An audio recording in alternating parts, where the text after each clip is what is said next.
మన ప్రాంతానికి ఏం మార్పు తీసుకురావాలని దానిపైన మేము చర్చించాలి. అప్పుడు ఆనాడే ఉగ్ర నరసింహారెడ్డి గారు నాకు చెప్పారు, మా ప్రాంతంలో వలసలుగా నిరుద్యోగ యువకులు రైతులు ఇతర ప్రాంతానికి వెళ్తున్నారు, దానికి చెక్కు పెట్టాల్సిన బాధ్యత మన పైన ఉంది బాబు అని చెప్పారు. అది గుర్తు పెట్టుకుని నేను గొట్టిపాటి రవి గారు కలిసి మొదటి ప్లాంట్ మన కనిగిరి నియోజకవర్గం తీసుకురావాలని నిర్ణయిస్తాం జరిగింది.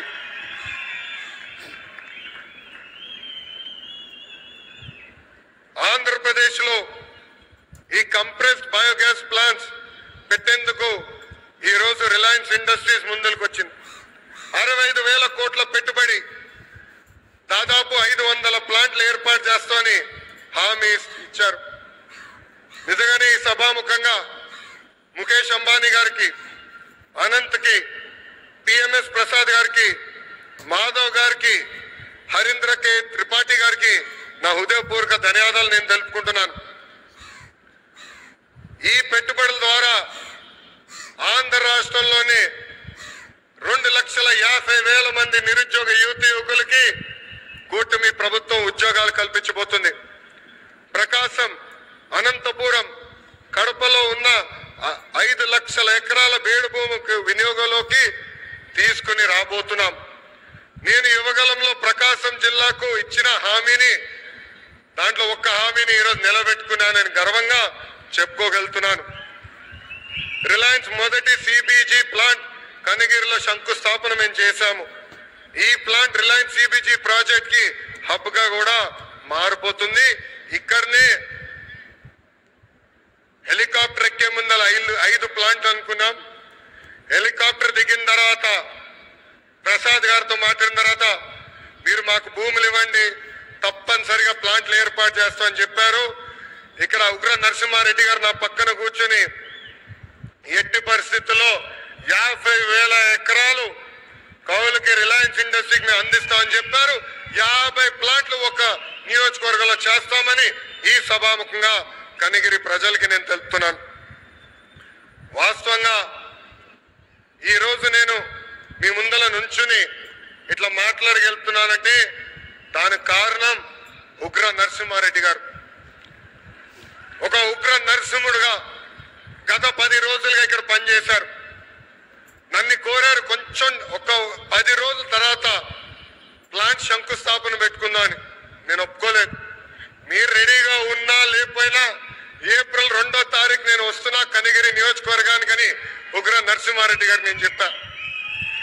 10 రోజుల్లోనే బాగా నల్లగా అయిపోయాడు ఆయన. రంగు 4 షేడ్లు తగ్గింది.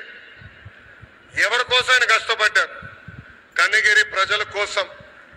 మన ఇంట్లో ఉన్న నిరుద్యోగ యువకులు పక్క రాష్ట్రాలకు వెళ్లకుండా మన ప్రాంతంలోనే మన నియోజకవర్గంలోనే ఉద్యోగాలు కల్పించే లక్ష్యంతో ఆర్నిసలు పనిచేస్తున్న ఉగ్ర నరసింహారెడ్డి గారిని మనస్ఫూర్తిగా ఈ సభాముఖంగా నేను అభినందిస్తున్నా.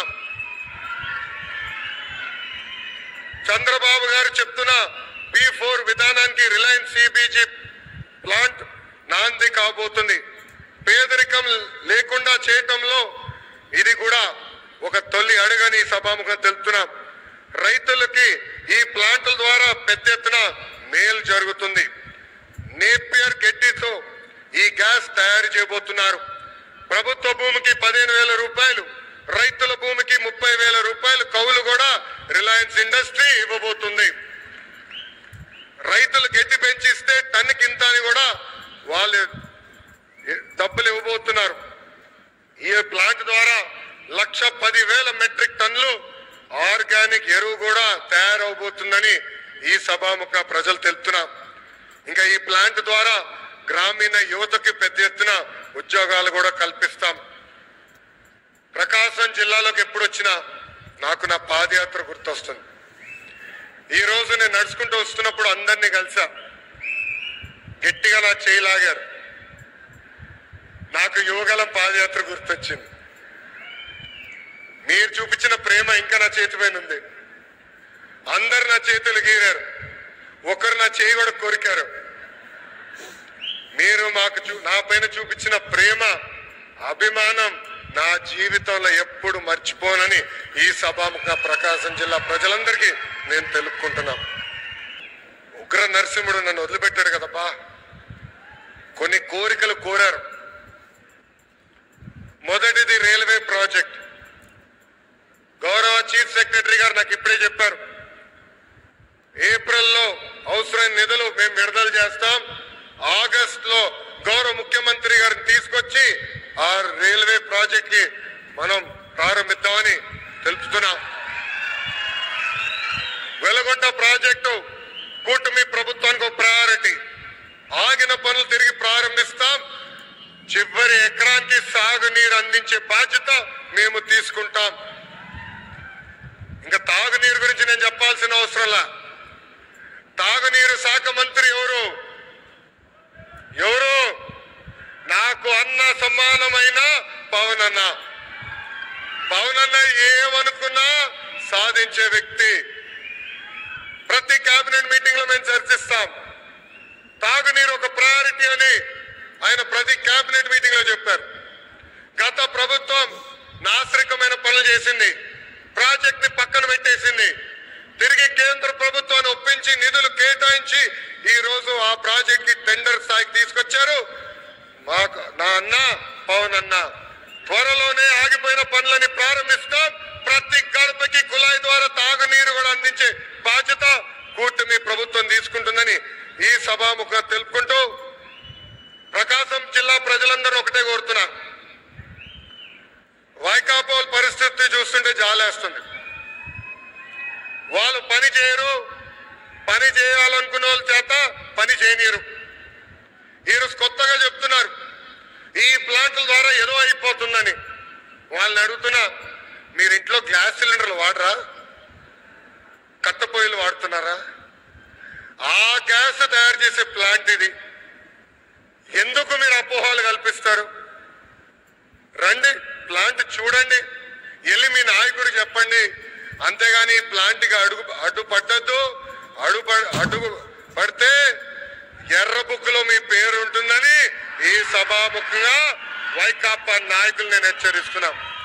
మంచి పని చేసాక వచ్చా, దమ్ము ధైర్యంతో నిలబడి చెప్పగలుగుతున్నా. 10 నెలల్లోనే ఎవ్వరు ఉంచిన విధంగా ప్రకాశం జిల్లాకి నేను ఈ ప్లాంట్ తీసుకొచ్చా.